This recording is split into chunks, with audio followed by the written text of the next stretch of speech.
Acho que a primeira coisa que eu queria falar foi que eu queria falar, não, que a gente vai falar, né? Assim, primeiro, como que surgiu a ideia? Na verdade, acho que a Clara pode contar melhor, porque ela que me convidou. Então, Clara, conta aí como que surgiu a ideia desse projeto, do projeto desse livro, e depois aí eu vou acrescentando como que a gente se conheceu, como que a gente chegou no resultado que a gente chegou. Maravilha. Bom, pandemia, eu em casa com uma criança e um doutorado em curso, numa pausa assim de um artigo que eu estava escrevendo, coloquei música para tocar, era um artigo sobre memória, e aí tocou a Histórias para Ninar Gente Grande, da Mangueira, de 2019. Eu falei, gente, mas está tudo aí, né? Tudo que eu estou lendo, cadê esses autores europeus e não sei o quê, falando difícil, aqui quebrando a cabeça, tudo que eles estão falando está aí. E aí surgiu o Retomada Cultural, e eu pensei nesse livro, né? Foi uma união assim da vivência com, com a academia. Só que eu não sou do mundo do carnaval, né? Eu não sou uma pessoa de dentro do carnaval.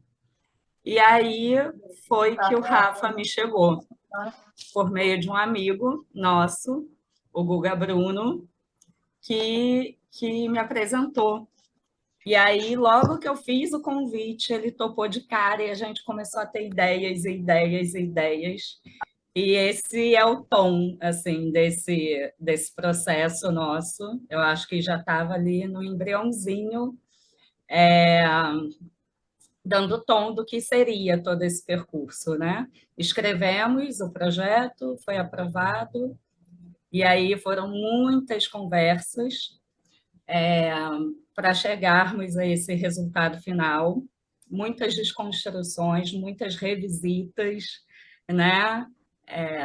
Muito rico, assim, todo o processo. A sensação é que a gente se deu as mãos e cada um foi mostrando o seu mundo para o outro, né? Eu com essa coisa mais teórica, o Rafa com o carnaval, né? Com a vivência dentro das escolas de samba. E aí, uma das coisas que vai aparecer, posso dar spoiler? Pode. Eu Tá sou liberado rainha do aí. spoiler.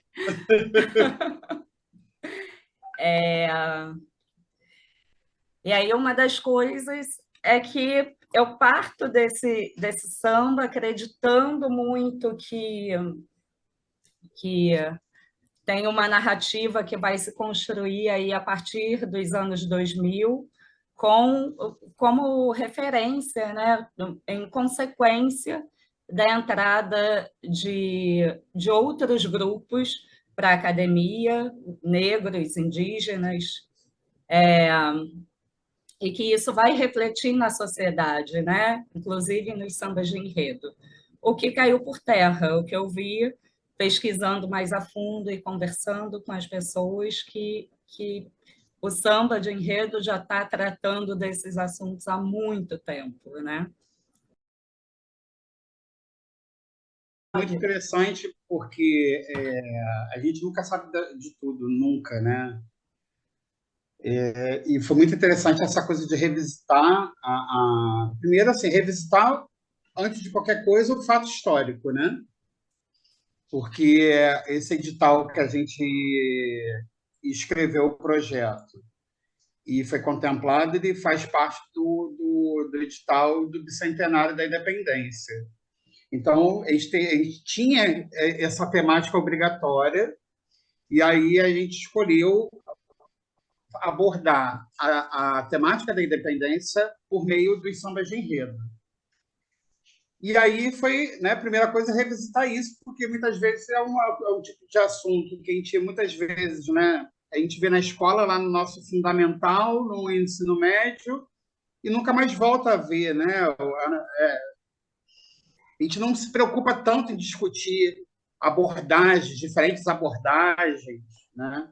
E foi muito interessante porque ao ponto que a gente, né, além dessa, quando a gente foi visitar esses sambas, né, que conforme a Clara falou, que no primeiro momento se tinha o entendimento que essa coisa da crítica era uma coisa mais recente, aí depois a gente vai perceber que isso, na verdade, desde que o samba é samba, né?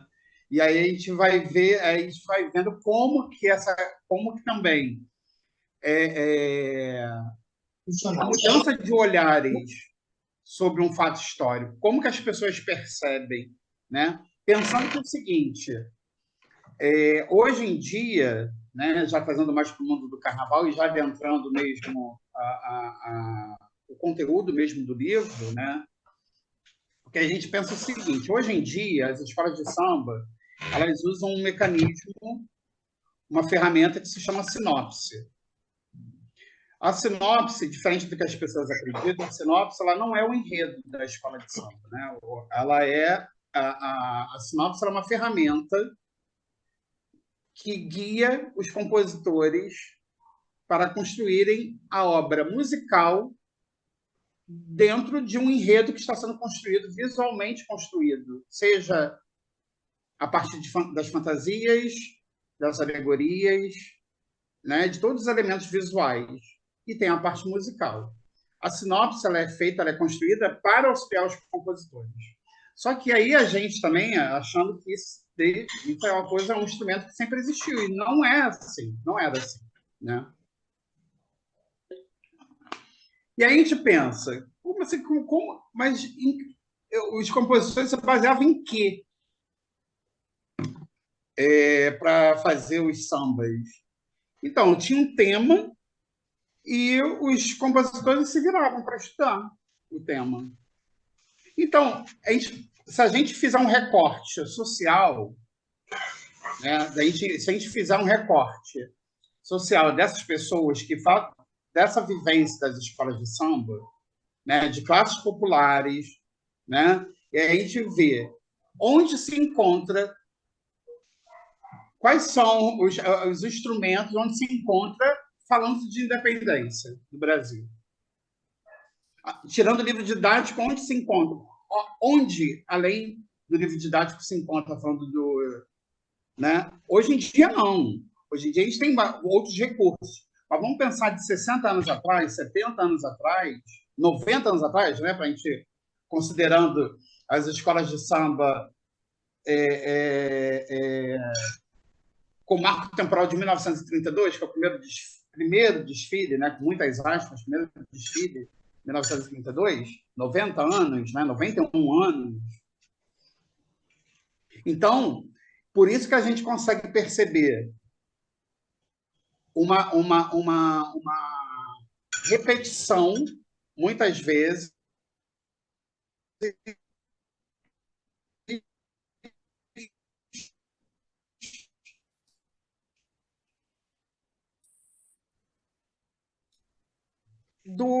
aí é uma questão que a gente coloca sempre, né? A gente traz isso para a discussão, né?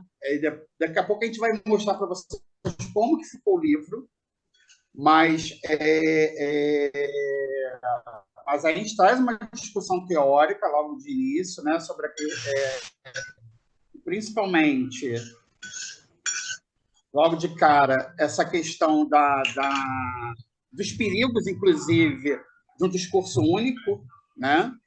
Essas diferenças de discurso, para depois e aí depois a gente vai mostrando como que isso se dá por meio das letras das escolas de samba, como inclusive, né? Porque tem muita coisa em jogo aí, não é simplesmente a questão da letra, somente a letra da escola de samba, né? A gente está falando de toda uma dinâmica de funcionamento da escola de samba, né? A gente está considerando toda uma lógica de existência da escola de samba, né? Porque se a gente para pensar que desde 1935 as escolas de samba recebem subvenção, ou seja, dinheiro público, né? Para realizar os seus desfiles, tirando aquele ano que a gente gosta até de esquecer, né, do governo, né? Mas durante muito tempo, até hoje ainda, né? Isso foi uma coisa que a gente conversou, né? Que algumas pessoas que a gente conversou, que foram nossos entrevistados, e que se pontuou muito sobre isso, né? Essa questão da dependência das escolas de samba em relação ao poder público e como que isso se reflete, muitas vezes, na escolha do discurso abordado. Porque é muito também na lógica do que não precisamos, temos uma dependência financeira, temos uma dependência política, então é aquela briga muitas vezes no sentido literal mesmo, da briga pela existência e, e, e muitas vezes aí a gente tem muitas vezes concordando, muitas vezes discordando, e aí a gente traz, né, Clara, isso tem um exemplo clássico, acho que você pode até contribuir melhor sobre essa questão, até que o André Bonatti, que foi um dos nossos entrevistados, que é diretor de Carnaval da Imperatriz, ele coloca sobre essa discrepância de como em 88 a gente tem um tipo de discurso na Imperatriz abordando Princesa Isabel, não é? Princesa E no Isabel. ano seguinte, a mesma 88 era o escola tinha centenário, abordagem né? exatamente oposta. Fala aí um pouquinho, claro.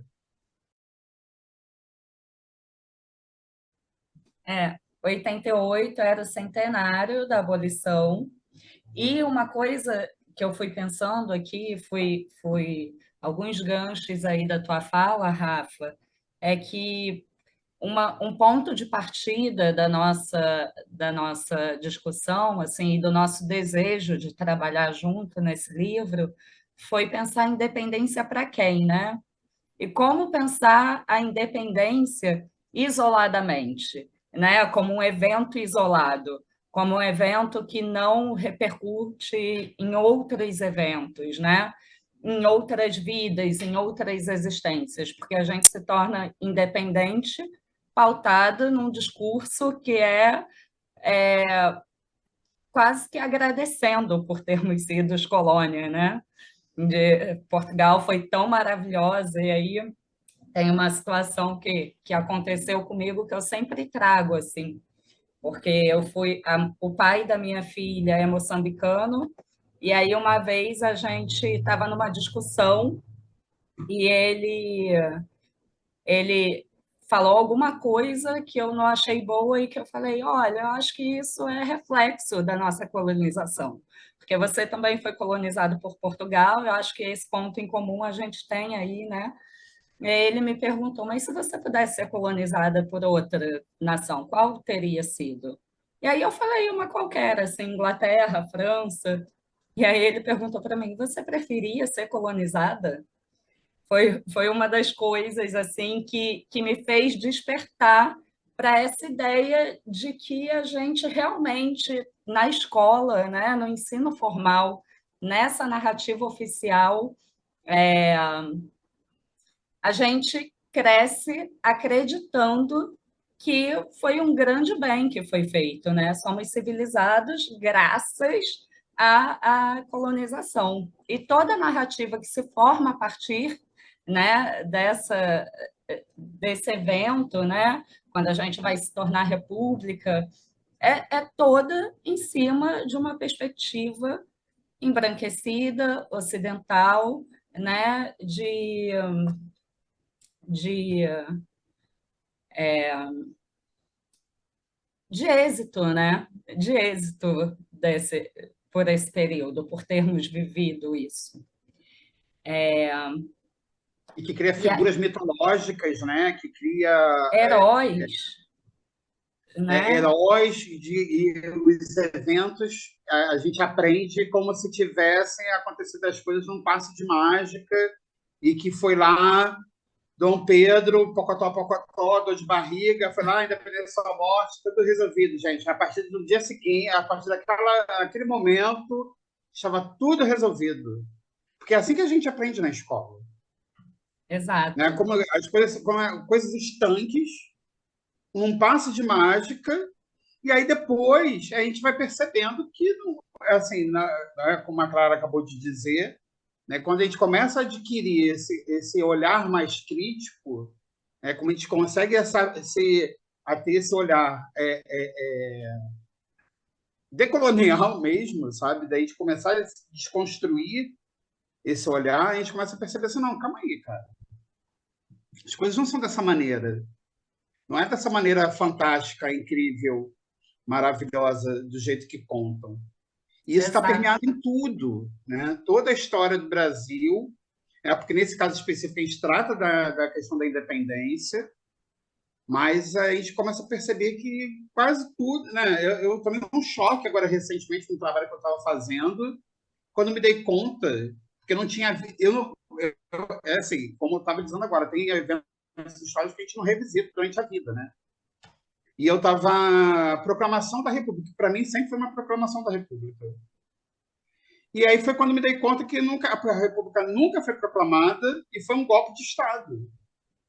Foi um golpe militar, inclusive, né? E eu falei assim, gente, e sempre também aquela coisa romântica né, da praça, da proclamação da República, e a gente acaba, isso faz parte de toda uma estrutura racista, misógina, né, que para a gente são histórias contadas para a gente para que a gente esqueça a nossa própria história, né?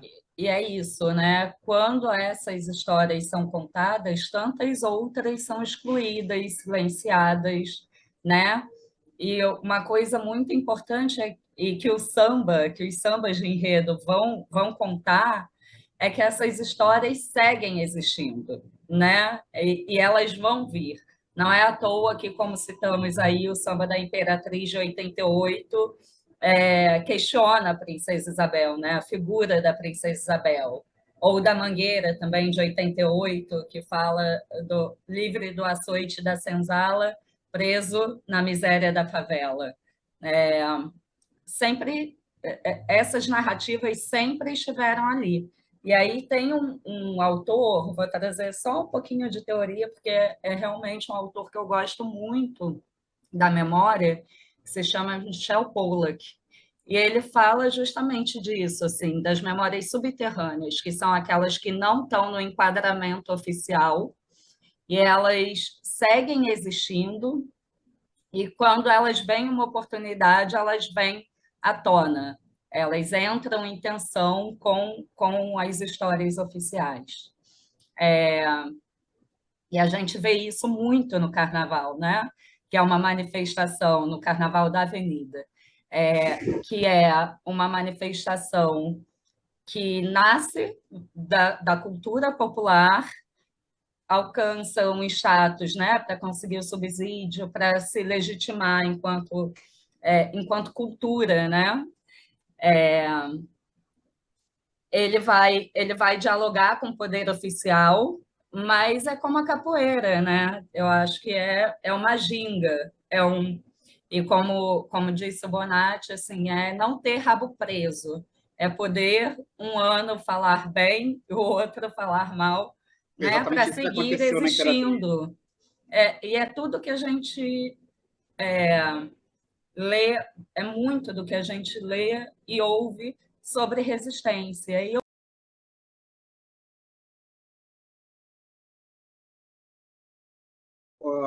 As coisas foram tramadas o tempo inteiro de muitas maneiras para que as pessoas deixassem de existir, né?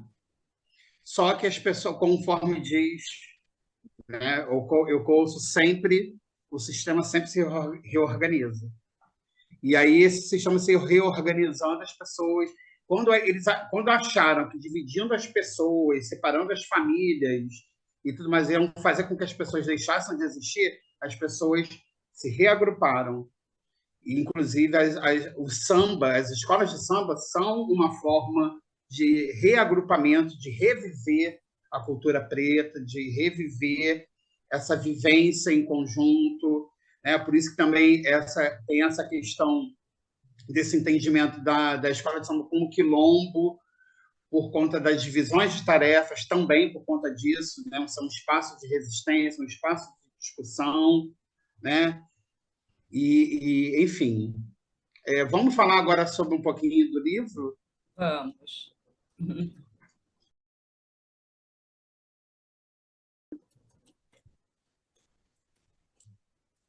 É a nossa capa. Ah, tá, apareceu. E aí, uma questão que sempre a gente foi construindo, né? Assim, discutindo muito e, e tentando entender quais seriam os caminhos possíveis. Eu não conhecia a escrita do Rafa, ele não conhecia a minha. A gente tinha muitos pontos de vista em comum e outros menos, né? Mas foi esse caminho mesmo. Eu fico pensando naquela música do Chico César, sabe? Que fala caminho se conhece andando. O quanto que esse trabalho representa isso, né? Essa caminhada, esse percurso que, que vai se apresentando a cada passo, né? Não adianta a gente já ter tudo muito bem desenhado antes. O caminho vai se mostrando. Então, como que a gente fez, né? O livro está dividido. Logo no início, a gente traz toda essa discussão que a gente acabou de comentar agora, né? A questão das memórias subterrâneas, que a Clara colocou. E aí, qual foi a lógica que a gente pensou? Né? Se a gente estava falando sobre narrativas possíveis, a gente pensou que, a partir da conversa que a gente teve, o que a gente pensou, o que a gente fez? A gente ouviu, a gente selecionou 20 e poucos sambas. Deixa eu botar num lugar. A gente, no primeiro momento, a gente selecionou 20 e poucos sambas. E depois desses sambas, a gente foi ouvindo e depois a gente escolheu sambas de acordo com o período.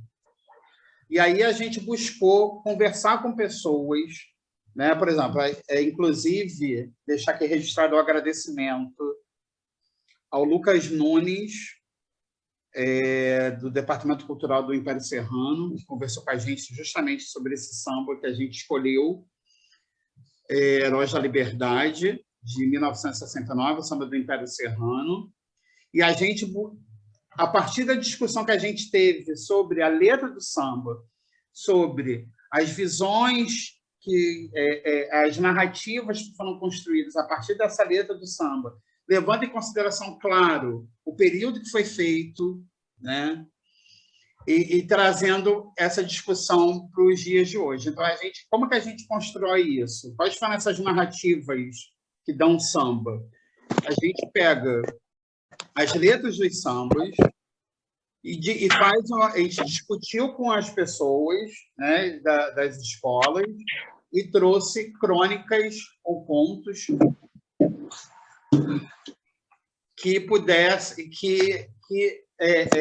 recontando a história da letra do samba.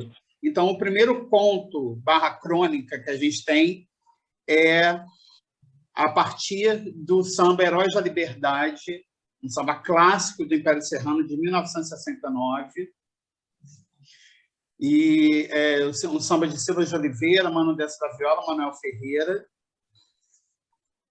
E depois a gente tem o conto, né?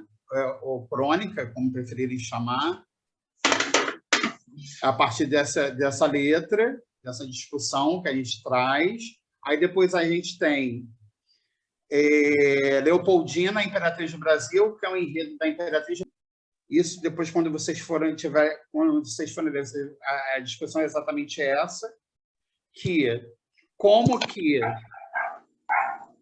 assim Leopoldina fez parte da independência do Brasil, sabe? Porque até então a gente só ouve falar de Dom Pedro, né? E a gente traz a Rosa Magalhães traz, né? Na verdade, é uma homenagem à Leopoldina, e que traz também a participação da Leopoldina, a importância da participação da Leopoldina na independência do Brasil. Depois, a gente tem também... aí tem um conto, né, baseado nessa história, né, Outra Carolina.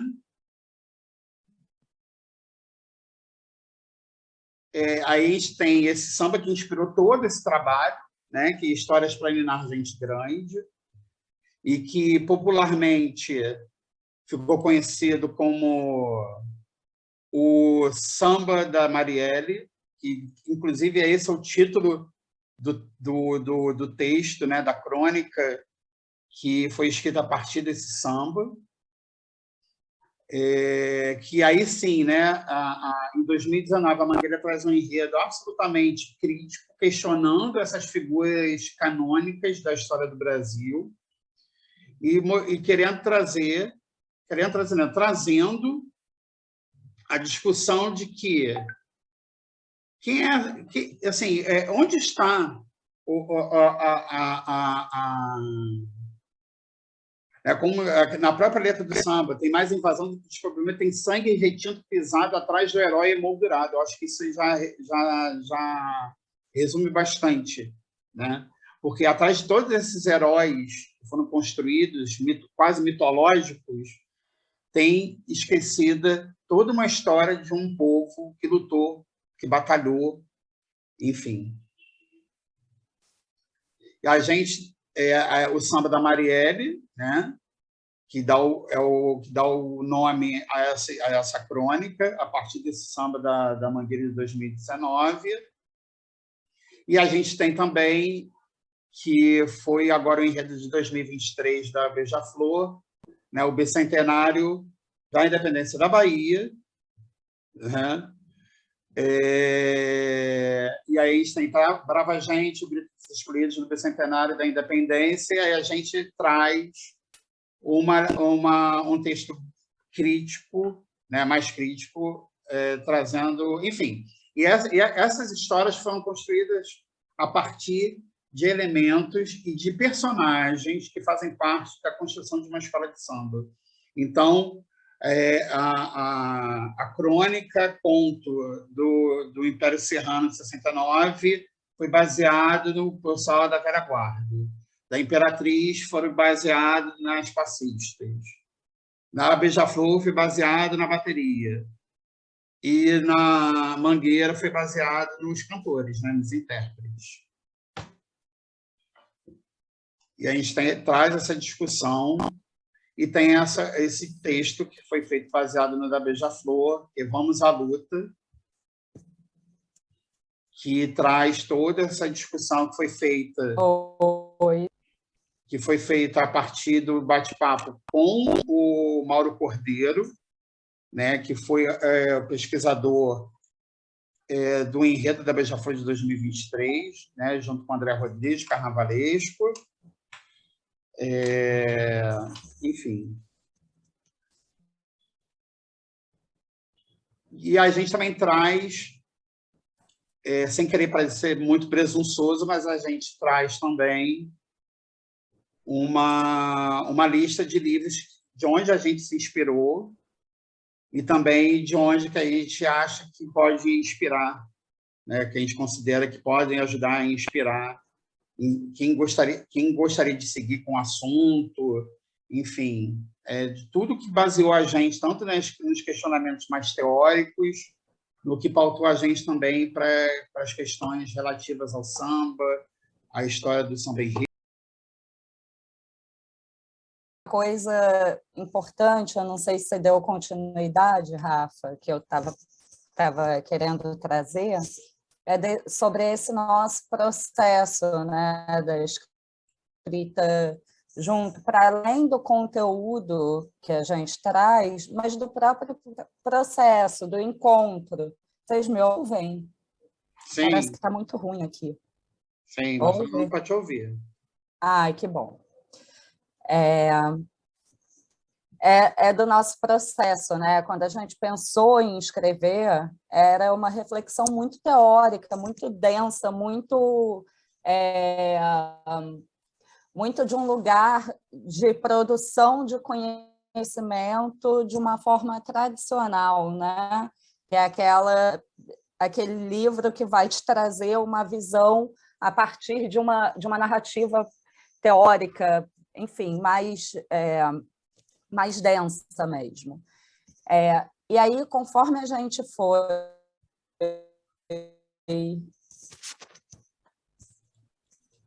Opa, alguém aqui não está conseguindo ouvir.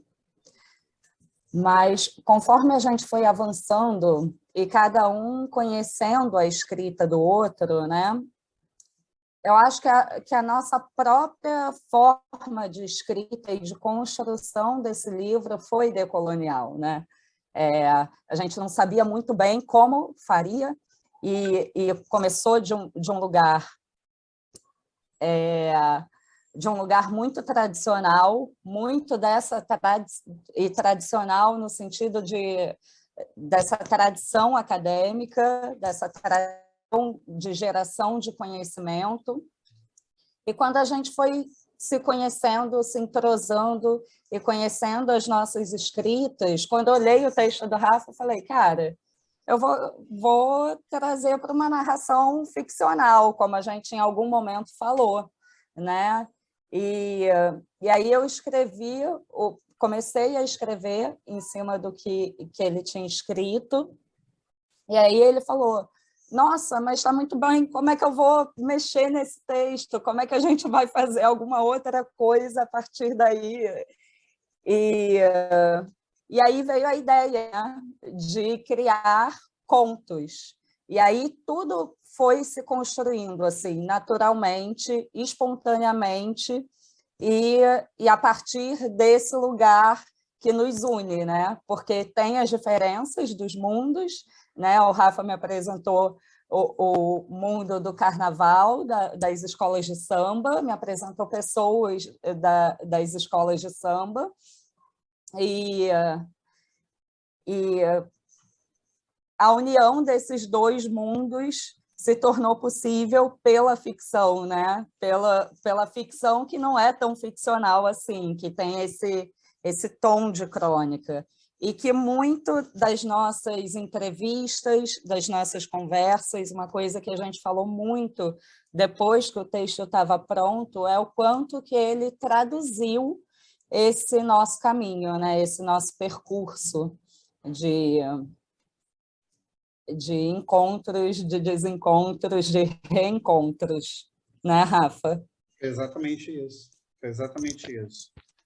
E foi, enfim, assim, a nossa ideia, na verdade, a gente não tinha, a gente foi modelando, né, conforme você mesma falou, a gente foi moldando o livro, e foi muito interessante que, né, como que as coisas vão conspirando a nosso favor, né? Essa semana, aliás, semana passada, teve um episódio daquela série Encantados, que mostrava um personagem principal, né, o dono do supermercado, participando de um programa de tipo um show do milhão da vida, que ele respondia pautado nas letras de samba enredo. E era uma coisa que a gente tinha, isso fazia muito parte da nossa pauta, das nossas conversas, sobre esse papel também didático do samba, sabe? Como, cara, quem tem mais uma vivência, né? Quem teve mais isso em casa ou desde mais jovem, tem sempre uma história para contar de uma questão de vestibular que foi feita lembrando de uma letra de samba. Então, assim, aquilo, por mais que muitas vezes pareça que é ficcional, que é uma ficção, né, a série Encantados, mas aquilo ali faz parte, aquele exercício, aquele movimento faz parte da vida de muita gente. Porque, além de tudo, o samba enredo também tem essa característica, né, de uma certa maneira, obviamente, ela não é a única responsável por isso, mas também tem esse caráter didático, sabe? E muitas vezes, quando a gente estava construindo esse material, o nosso desejo era que mostrar para as pessoas, sobretudo para quem trabalha na área de educação, não somente, mas sobretudo para quem trabalha na área de educação, como é possível trazer para dentro da vivência do cotidiano das pessoas, das crianças, dos adolescentes, dos adultos, enfim, o samba enredo, e como é possível ele se transformar e fazer parte da vida dessas pessoas. Porque foi isso que a gente fez, né? Como que, a partir dos sambas, a gente consegue fazer uma leitura crítica de mundo, né? Porque foi isso que a gente fez.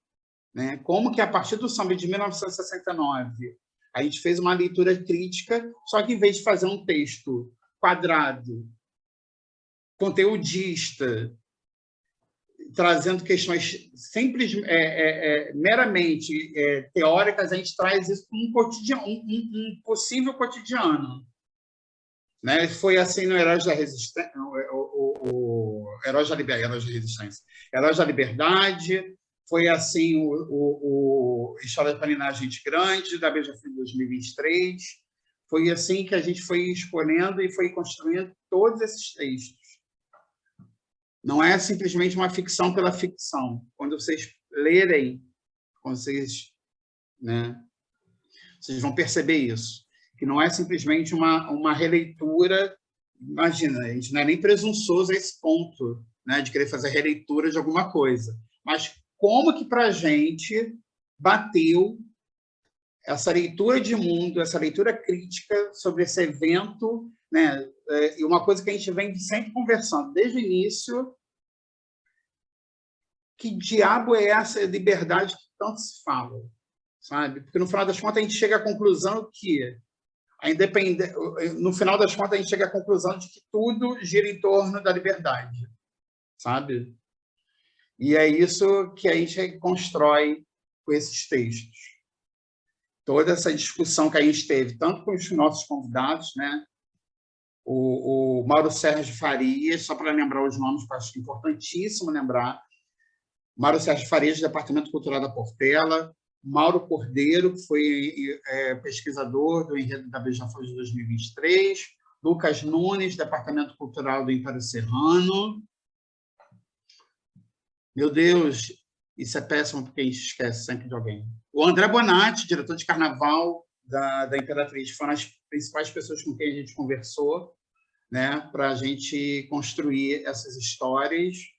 E a gente espera de coração que vocês gostem e que nos deem feedbacks, né, sobre esse material que foi feito com muita dedicação, muito carinho.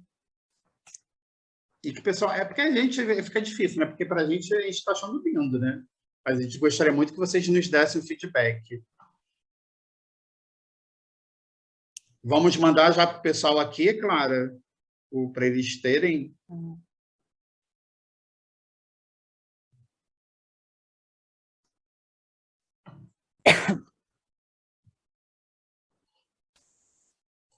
Amanhã no Instagram do projeto. Tá. Mas se alguém tiver muita urgência, eu acho que a gente pode mandar hoje também. Se alguém tiver interesse, acho que podemos mandar hoje. Mas amanhã vai direitinho, com a ficha catalográfica, com a contracapa. Ele ainda está em processo. Finalizando. Então, é isso. Então, amanhã a gente avisa para vocês, quando já tiver o livro disponível 100%, também para a gente não mandar um material... Porque questão né, essa parte documental, de registro de livro. E amanhã a gente vai, então, da mesma maneira que eu mandei o convite para vocês, eu encaminho para vocês direitinho o livro, tá bom?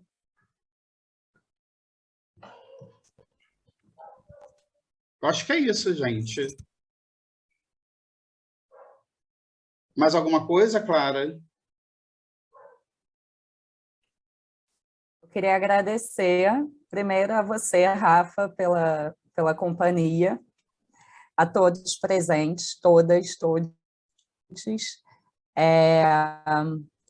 Queria também agradecer a toda a equipe, que foi incrível, assim, e apoiou na realização, né, desse trabalho. E é isso. Me desculpem aí todos os tombos, e isso é sempre imprevisível, mesmo que a gente teste.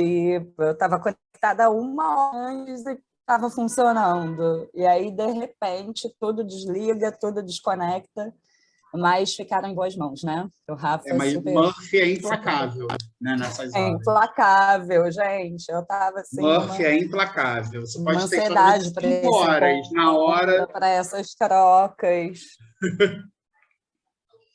Gente, também quero agradecer ao meu povo todo Pois que é. está aqui. Muito obrigado. Ai, aguenta coração. Muito obrigado pelo suporte, enfim, por tudo. E amanhã, assim que tiver tudo bonitinho, 100%, é 99,9%. Eu não vou, como eu não gostaria de ter algo 99,9%, então também não vou querer que vocês tenham algo 99,9%. Então, quando tiver 100%, eu vou mandar para vocês e espero que vocês gostem e espero o feedback de vocês. Muito obrigado a todos, todas, todes e nos vemos em breve. Muito obrigado.